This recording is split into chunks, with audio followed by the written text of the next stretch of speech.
Good afternoon, everybody. Welcome to our Trading Index Options webcast. I'm Connie Hill. Happy to be here with you today. This isn't a one-off session. We talk about index options every single week at this time. So I'd love to see you join us week after week, and appreciate those of you being here that have familiar names that we talk to day in and day out. It's good to see everybody here. Would you be interested in developing a system where you could trade index options in a consistent manner, just with a repeatable process where you don't have to use a ton of discretion and you're just kind of following some rules? Well, today we're going to talk about two different systems. One we're going to build from scratch together. The other one we're going to review what we have been doing and just kind of see what the results from that system, what happened with them in the last week. All right, so that's kind of what we have on tap today. I hope you're following me on X. I'm Connie Hill CS. We have the pleasure of having my good friend and fellow coach Barb Armstrong in the chat.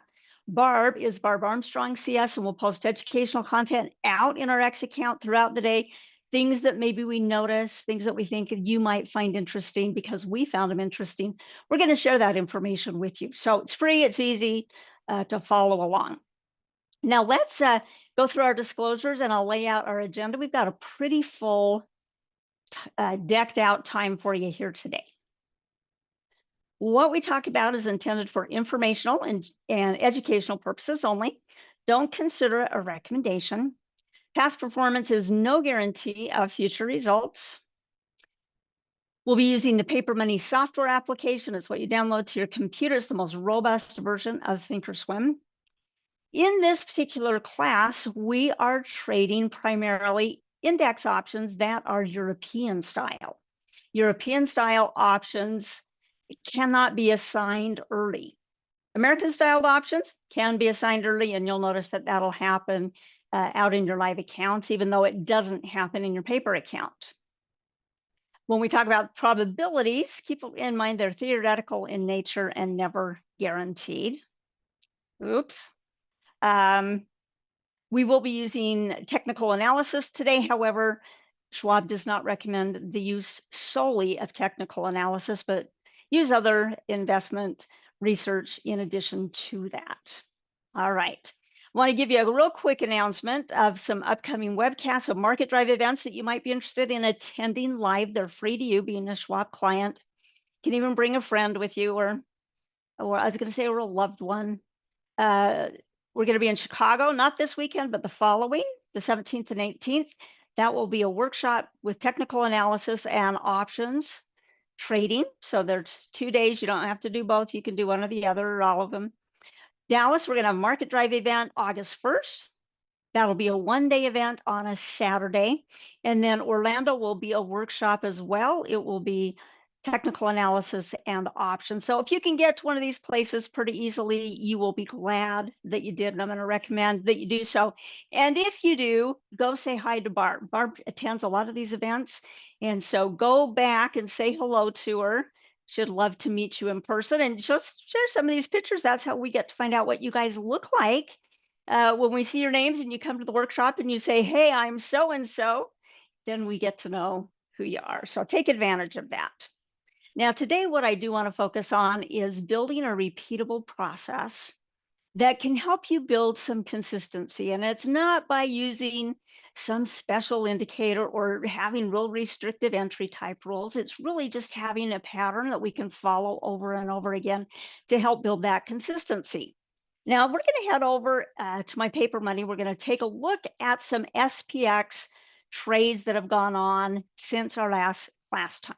Okay, so as we head over here, I want you to take note of a couple of things. One is what the studies are that we have up on the screen. The green is a 200-day moving average, so really long-term moving average. This red line is a 50-day moving average, very common for an intermediate type trend that we're trying to follow. And this blue line is a 20. Okay, so it's a little bit shorter time frame that we might be working with here. So that blue line is very reactive because it's the very shortest time frame in our moving averages versus this 200-day moving average. Man, it doesn't really wiggle a whole lot. It just like kind of bends a little bit here and there. Okay. We also are using a study down in the bottom. This is the market forecast study. How many of you are familiar with the market forecast study? Go ahead, let me know in the chat. I'm interested. This is a study that is found in you can just come out here to your studies and just type in market F, and then you will see market forecast. The one that we are looking at here, I call it the enhanced market forecast because it has some extra details in it that aren't in this basic one. All right, lots of you are familiar with it. Excellent. I'm glad that you are, because we are going to talk about it a little bit here today. For those of you that don't have this enhanced market forecast, some of you do because you come to my class and you've seen it. I'm going to share the script with you. Okay, remember, anytime we share scripts, they are not guaranteed as to accuracy or timing. So actually, I'll put the kind of what it's called here, and I am just going to put out in the chat the short formula. There may be some of you listening to this on the recording only. For you, I'm going to put it up here in a text box so that you can see it. You can pause the video, make note of the script. Remember, you just need from the exclamation point forward. Okay, don't use my little abbreviation, market FE, on it. And take that script. And what you're going to do is copy it. Hit cancel here, come up to setup, come out to open shared items, just paste that in there or type it in, okay? Hit preview, and then give this script a name that you will remember, okay? Like I said, I call mine Market Forecast Enhanced because I know what that means. It means that not only does it have these green, blue, and red lines on it, it also means it has an indicator here in red where it's shaded in where that upper reversal zone is, which is 80 and higher. It shades in also the lower reversal zone, which is 20 and lower, and they have some meaning that we take into consideration when we're talking about our rules. So I just want you to understand what's on the screen, and then we're going to talk about the rules that we're using on this system. Now, I might leave a little bit more information on here. We're going to leave it about right there. In the past, and I say in the past, meaning in the last year, up to maybe about a month ago, we were trading an index option spread trade every single week in our class. And the rules we followed were the ones that were up here, okay? Where it says index options 14 DTE to 7 DTE strategy. Well, as we started trading that strategy, we realized, you know, there could be some things we could do to improve the system so we don't take trades simply because the price of SPX is above the 200-day moving average, because there could be periods of time when you're looking at the price action and you can see, guess what, things are looking a little bearish or things are pulling back and wanting to have some safeguards for that. And so we put in some additional rules. The additional rules that we put in is the SPX not only has to be above the 200-day moving average, but it has to be above this 50 and this 20 as well in order to take a bullish trade on it. The additional rules that we added were using the market forecast tool. Now, on the market forecast tool, those of you that aren't familiar with it, because there could be a few of you, although I'm glad a lot of you are familiar, this green line, it's called the intermediate line, and basically is showing a potential intermediate trend of kind of intermediate time frame. That's probably a better way to say it, okay? So it's not that quick moving. You can see it'll stay, like it stayed up here in this upper reversal zone a long time while it was going through this bullish pattern. The blue line, and it's one that we're going to look at quite a bit more for this new system, we call it a near-term trading. And so it could go from, say, one reversal zone to the other in about 3 to 7 or 8 days. And so traders might go, oh, that's kind of like swing trading time frame, right? Where we're in there for a little bit of time, not a lot, before that swing of momentum runs out. The red line is a really quick moving line. It can go from one reversal zone to the other in 1 or 2 days.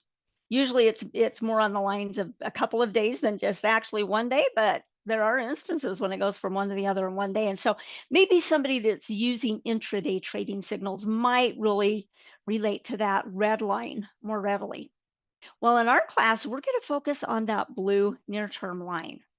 And we're going to come out here to our study, and we are going to take that market forecast line. And what I'm going to do is just come to the near term, and I'm going to make it a 5 instead of a 1. I want it to really stand out for us. Okay, so I'm just going to change the width there. We'll say okay and apply. And boy, now that blue line stands out. Okay. In our rule structure, what we said is in addition to being above the 50 and 20-day moving averages, we would like to see one of the following. We would like to see this blue line going up, because that means that time frame or that period that's being examined there is bullish. Or it can be in the upper reversal zone anywhere, either going up or down, just as long as it's in that reversal zone. We would be bullish on it here. Or if the blue line happens to be quite low, and it doesn't do this often, it doesn't go into the lower reversal zone a ton, but if it were to, okay, and let's suppose it say down a reading of 5, doesn't very often get down to 5, but if it gets down to say 5, it can't go much lower. 0's the lowest there, okay? And what would it be likely to do? Well, it would be likely to be maybe bouncing a little bit. Okay. And so on days when these rules were met, we would get into a spread trade in our class. And the other part of this system is using the probability of expiring cone. That's what we would help us determine what strike prices we would want to use. Now, I want you to look at this close today. Does it look like we can do, if we follow these rules, does it look like we could enter a trade today? Yes or no? Does it meet the qualification for our new set of rules to take a trade today? Now, the other thing that I did this last week is every day that I had this new signals we're watching for, I placed a trade in our paper money account, and I'm going to kind of show you what happened with that. Okay. So Rodney wants to know, how are the rules different for call credit spreads? The rules initially on this were if it was just below the 200-day moving average, then you would use bearish spreads. So like, call spreads, short call verticals. However, we're kind of refining those rules a little bit. Okay. And so you can see kind of some of the change here. So it's got to be for a bullish trade. It's got to be above all 3 of those moving average. The market forecast line blue has got to be up in the upper reversal zone or below 5 in the lower reversal zone. And we would allow ourselves to get out under the following conditions. Number 1, we're at our class time and we're still in the trade. We are going to do something that's called rolling. And basically it just means closing down one trade, opening another, but you're just doing it on one ticket. There's nothing magic about that word. And anytime we enter and exit trades, we're going to have a commission and fee. Okay, so want to be aware of that. So in that class time, if we're still in the trade, we're going to get out of it. We're going to put a new trade on. Okay. We also added some new rules that said if we need to exit early, maybe because it's below the 20 and 50 moving averages, we might say, gee, we need to exit early, or we see the green or the blue market forecast lines are falling. Then we could allow ourselves to get out of it early as well before we actually get to class, or exit early if we get 50% of the max gain. Okay. Those are the new and I'm going to say new and improved rules that we're testing out in our class. And I want to show you how it worked this last week. Now it looks like out in the survey, around the chat is a survey. Those of you that meet with us frequently know that from time to time we'll put out a survey just to kind of get your feedback on our class here today. Obviously the class isn't over yet, but before you leave, I'd love for you to fill out that survey. Barb's posted that there in the chat again, and she'll post it throughout our class. And if you just click on the URL, let it sit in the background, tell it's time for you to go. Then if you'll fill that out, it's an easy survey, 2 questions, just fill in the radio button, plop, plop on a scale of 1 to 10, boom, boom, 2 seconds, you're done if you want to be. You can respond to a couple of questions if you'd like to, or share some information with me. I love it when you share information with me because then it allows me to bring in those concerns or those questions or ideas into our next session. So feel free to communicate something with me there as well. Okay, well, let's see what happened here. Okay, you guys are sharp. You guys are sharp. This is good. Okay, I said today, could we get into that trade? And I'm getting lots of no's here. Koala is saying yes, bearish. Okay, you're recognizing it isn't giving us a full bullish signal here. Bogus says it doesn't meet the rules, but you would like to. You would like to. Okay. One of the things about building a systematic approach is having some fixed rules that we follow so emotion doesn't suck us in. Okay. Let's zoom in here and we'll discuss why it does not meet an entry rule today. Yes, it is above both these moving averages. Earlier today, first thing when the market was down before it started having a big rally here, it was down below both of these lines. Okay, and so for that, it didn't qualify this morning, but now it's actually above those lines. But our blue line, what direction is it going? It's headed down. Now, should the market have some follow through tomorrow and it becomes, say it pops up here a little bit or even goes flat and our blue line goes up, then tomorrow we could qualify to get into a bullish trade. But at this point, it doesn't qualify and we have not put together a set of rules to go bearish on this, okay?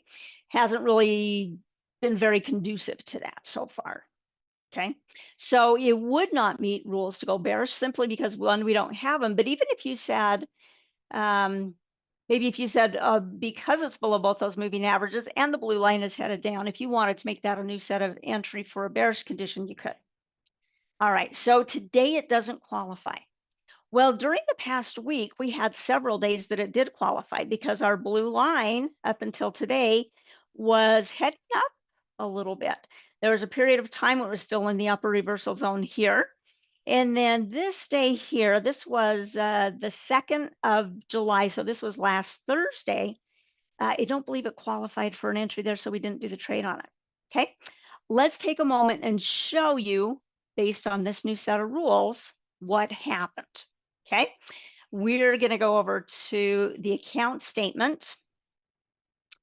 And I have said to go back 15 days from today, just to kind of encapsulate the information we need.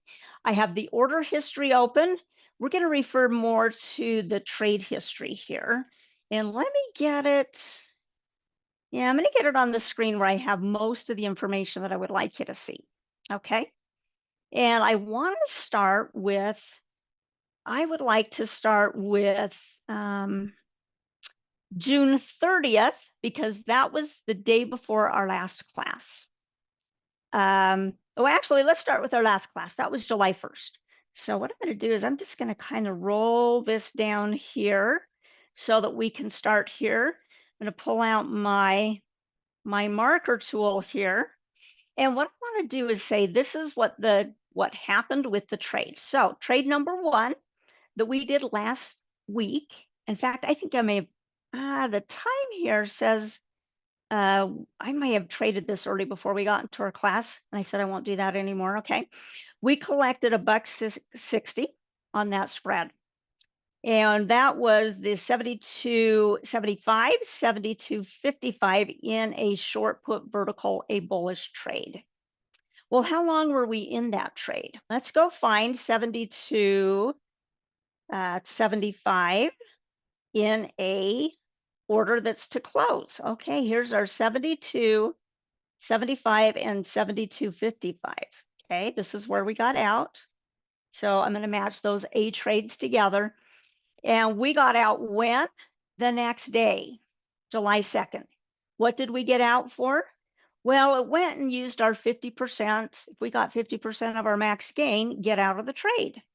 All right, so it went ahead, it took that signal, executed it for us automatically, and therefore we had a gain on this particular trade. 160 minus 80 is going to give us what, about what is on that?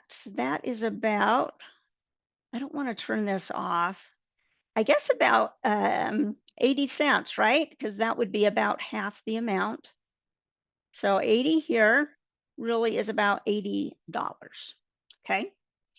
The next day, what else do we have here? We have another trade executed, I think, in our class time. Okay. In our class time, we did a 7,300, 72.80. We brought in 220 credit on that. And it also executed the next day.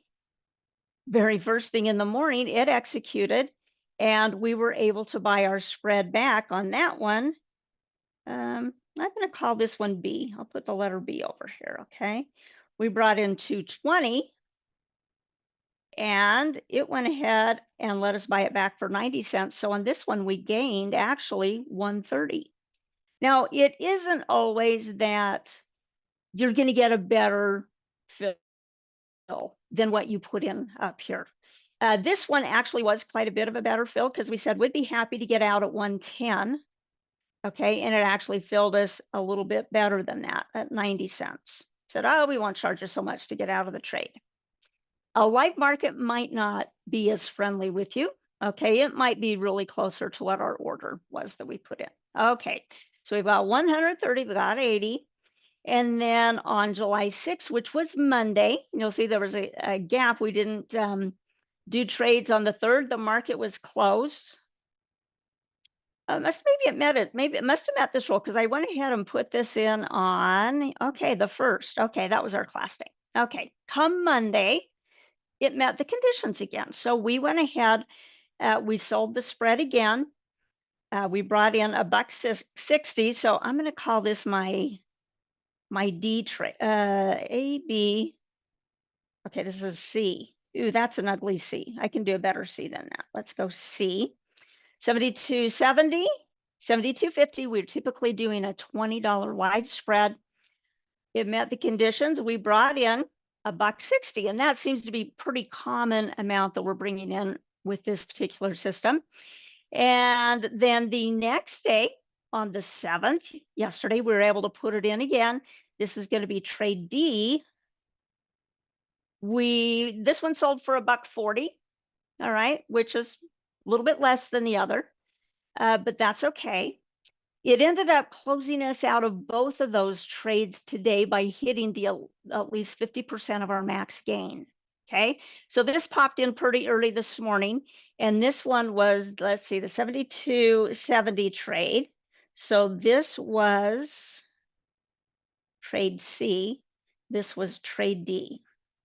On this one, what did we net? We netted $1.60 and 60. This one we made $100 on. And then this one, this was our trade D, 140. We were able to buy it back instead of 70 cents. We were able to buy it back for 60 cents. So here we have about 80. Okay, we're only doing one contract in these trades.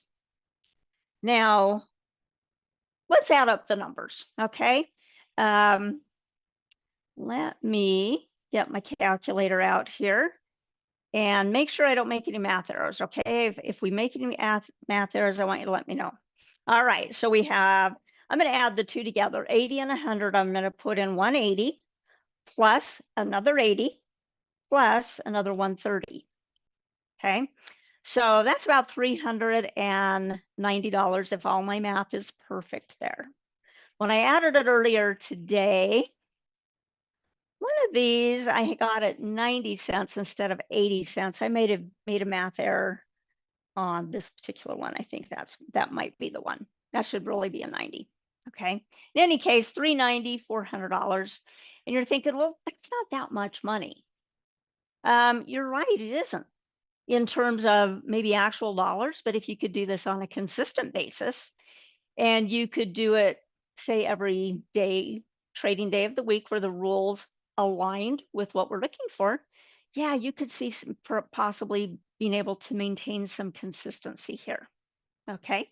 That is what happened with last week. We are out of all our SPX trades as of today because it went ahead, hit 50% of our max gain on our trades from yesterday and today. All right. That's where it stands. Now, tomorrow, if we get an entry signal, if that blue line is up, we will go back and we will follow these rules and put on a trade. Okay. Any questions on that?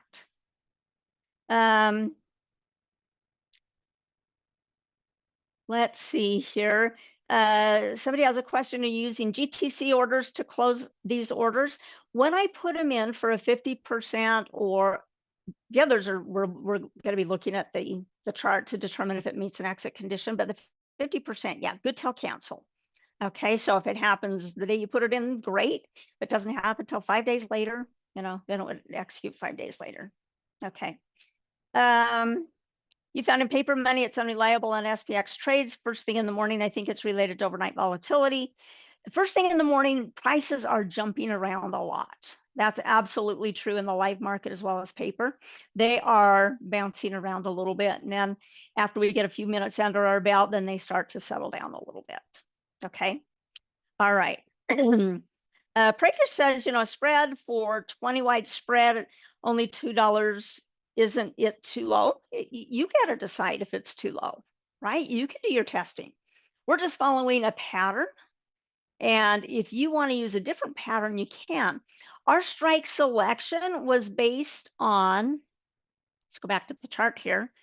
Our strike selection is based on something outside of the probability cone at when this option expires, which is usually 14 days out. And so we'll draw a line there. We'll see what it would be. Now today, I want to get us into building a different system, okay? It's going to have a different set of rules, and we're going to test it. Now, have I gone through and done all sorts of testing on it? No, I haven't. We're going to be forward testing it. And so this is what we're going to do. And this is coming in because somebody in our class wrote to me in the YouTube comments and said, I would like to see if it's possible that maybe we can be in a trade almost all the time, either bullish or bearish, using something different called linear regression.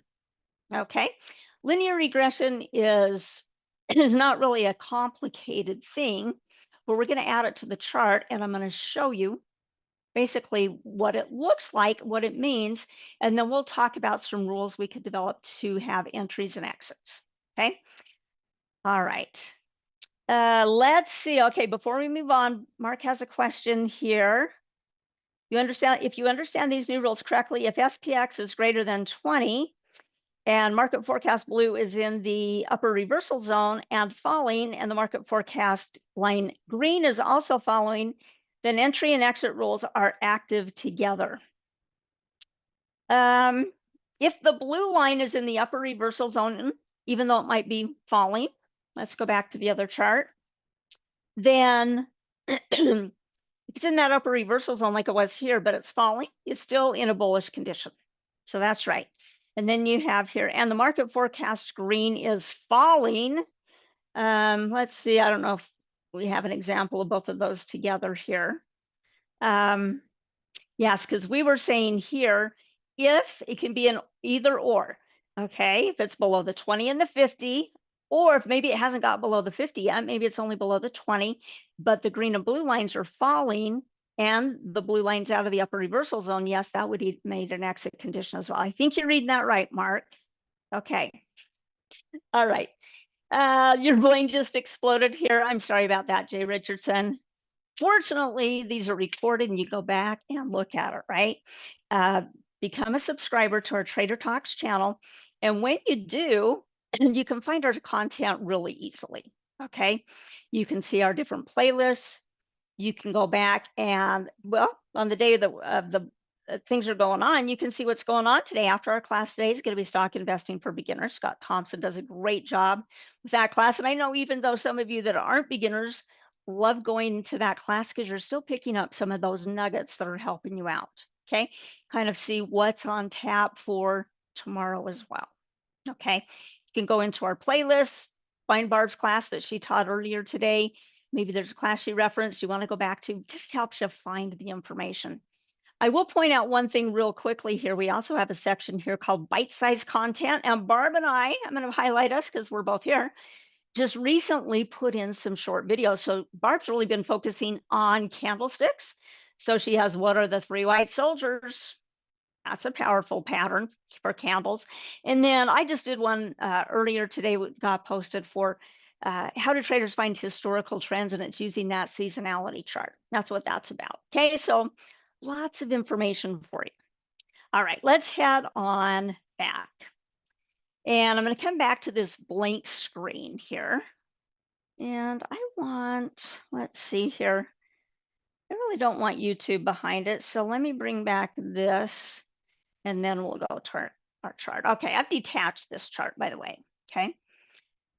I'm gonna go ahead and put on some linear regression lines, and we're gonna talk about what they are. And I want this to be at a 1-year time frame. So we're gonna go to our studies, type LINA for linear, just the first part of that. If all you wanted was a regular trend line for the linear, we could put that on. These other two lines are going to give it to us anyway, so we don't necessarily need to put it on. But basically, I threw that on there for a minute. Go look at it. Basically, it is plotting where it can get the most touches on our daily candlesticks. We call it, it's kind of the mean. And what we find traditionally is things will go beyond the mean and snap back, beyond the mean, snap back, whether it's on the top side of it or the bottom, that there seems to be a regression back to that mean. Okay, that's just kind of conceptually what this linear regression does. Now, let me pull this back again. We're going to put on two different lines. We're going to put on one here that's a channel 100. I'll explain what that is. We'll just kind of look at these one by one here. Let's close it. We'll just say, okay. This added what's called a linear channel. And what it does, it takes the period of time and maps out the one furthest from the mean. So the data point that was furthest from the mean could either be on the top side or the bottom side. In this case, it just was on the bottom side. And then this top line basically takes this entire distance and it goes out that amount. Okay. And so we have, okay, this is kind of where price action might go. But you're only typically going to have maybe one or two lines that go all the way out 100%. Now we're going to put on the 50% line. And you can imagine, oh, it's not going to go 100% of the way. It's going to only go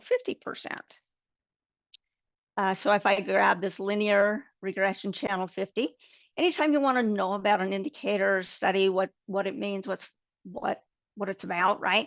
Click on that little question mark, and then it'll give you some information about it. So this is saying this one is a linear regression channel 50% study, and it's similar to the 100% study, but it reflects half the distance. Okay, so we'll put this one on. Oops, I clicked the wrong button. Come back here, linear.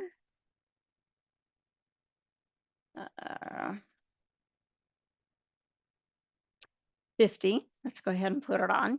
And one thing I want you to notice here, these are green lines and as opposed to the red lines. Okay, I'm going to make that a little bit fatter here, just so we can kind of distinguish it hopefully a little bit easier from each other. Okay, and you're going to note, oh, gee, the green lines, yeah, they aren't quite as far back.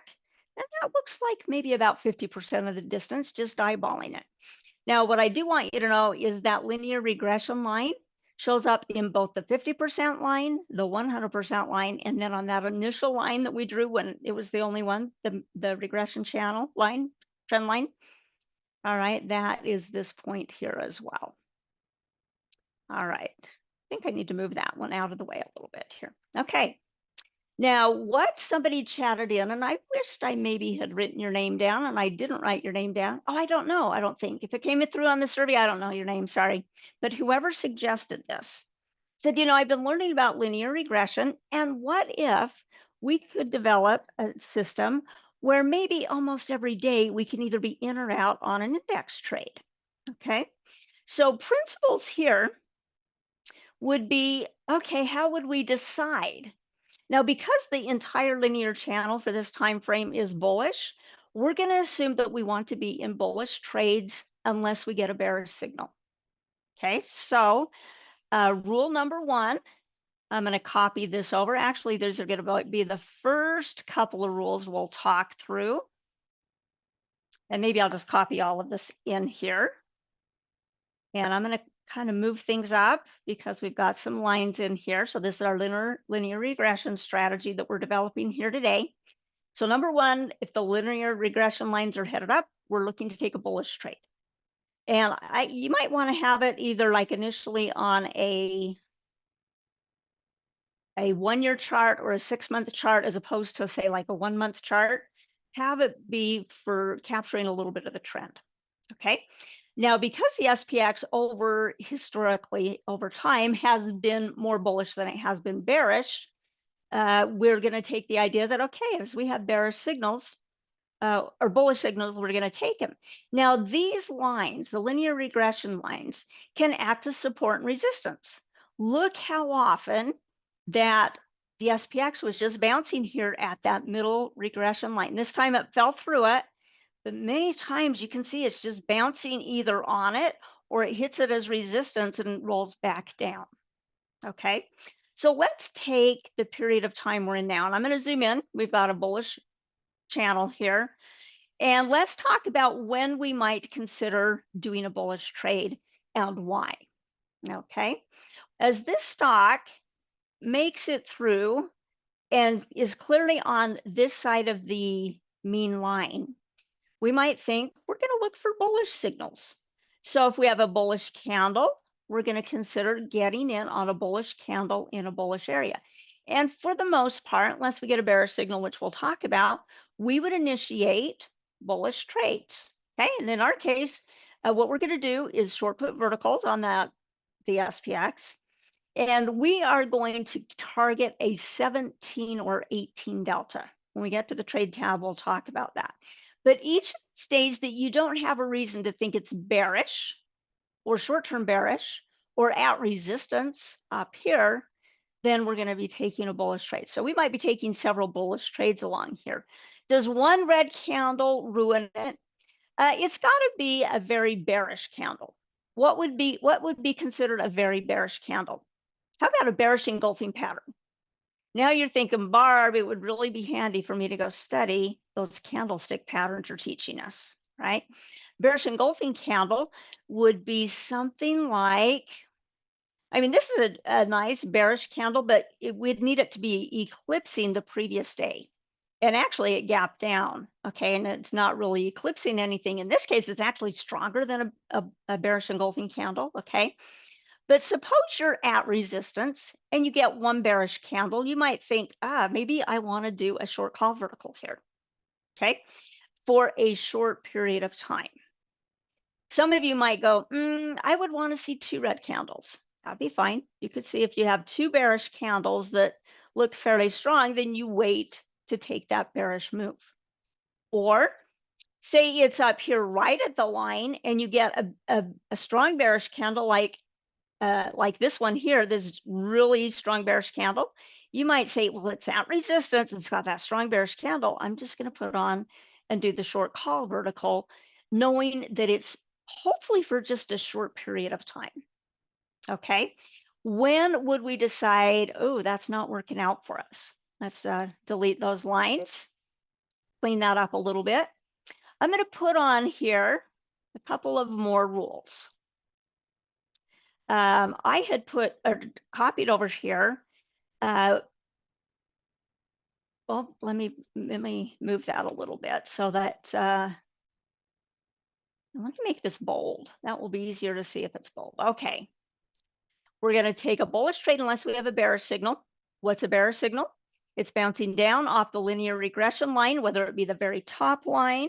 Let's get back to that one, the very top line, or a 50% line, or the median line. Okay, any of those, it's not likely to be up here at that full area. All right, so there's a lot of things that you could do with linear regression. There's, as well as a lot of other technical indicators, okay? But let's look at today. Today today it didn't qualify for our market forecast system. What about today? Well, it looks like it recently had a nice little bounce up, looked like it was pulling back to support here. And what would you say today's candle is? Market isn't closed yet, but it will be in a few minutes. Earlier today, and if I spread this out, maybe it's not so squished. Does that kind of have the look of a hammer candle? I'm going to say it's hammerish. Okay, it's a hammerish candle near support. The long shadow here is kind of like the handle of the hammer, and then that's the little tiny head. Many times that acts as a reversal candle. Now, some people will take a trade on a reversal candle. Some people like to see confirmation first. Okay. Because we're in class and we're here together today, I want to get the trade in. Okay. And as long as it follows these rules tomorrow and the next day and Monday, Tuesday, Wednesday, I will continue to add trades in if it looks like, yep, that bullish, there's no reason to be bearish, even short-term bearish, then we'll take a bullish trade. Now, there may be a day that you're not convinced or you have some doubt. You're not forced to put a trade in. Okay, we'll talk about maybe some refinements that we'll make with these rules. But let's go ahead. We're going to say we've got a bullish signal here. We're going to come over to the trade tab. And we're going to go again 14 days out, which is pretty common. And I'm expecting that if we're not out of the trade, by the time we get to class, we'll get out of it. Okay.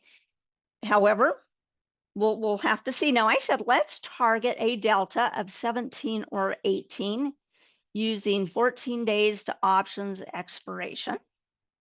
And I'm also going to copy over here our exit rules, which we'll probably need to save to go into major detail on next week because my time is running out. I want to make sure I get our trade in here.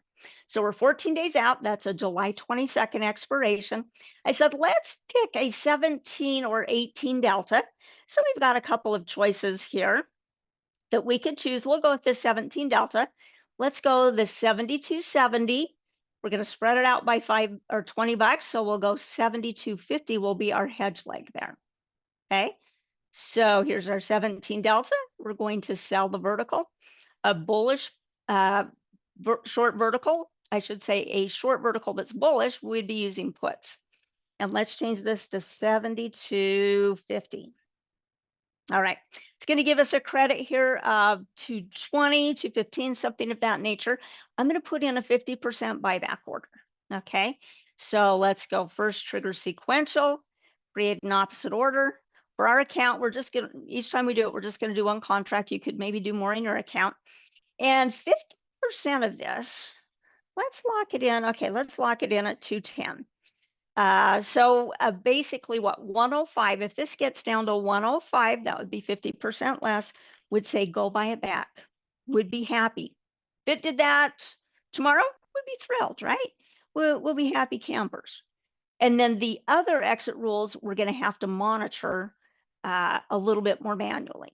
Okay, we'll spend more time on the exit rules next week, but I wanted to get into this first part of showing you what a systematic approach might look like. Now, I've created a special category or special grouping here for our index options based on the linear regression model. And we're going to kind of keep those in a separate grouping so we can see how those trades are working out for us. Looks like we got filled on that, which is fantastic. All right. How many of you feel like, yeah, with a little bit of practice, you might be able to develop a system you're comfortable with so that you could be frequently, it doesn't have to be daily, but you could be frequently trading the SPX? Okay, I hope that is the case. All right, as we wrap up here, I appreciate your input. I appreciate your questions. You're thinking things through thoughtfully, which I love. So, couple of asks as we head on out of here. One, fill out that survey if you would. We always appreciate your feedback or something you want to communicate to me. Subscribe to our channel. Makes it easy to find our content. If this is helpful to you today, hit the like button on the way out and follow Barb and I on X. Barb Armstrong CS, Connie Hill CS. Barb, thank you for being here today as well, helping out with the questions. All right, everyone. Scott Thompson will be up at the top of the hour for stock trading for beginners. We'll see you in 15 minutes or so. Bye-bye.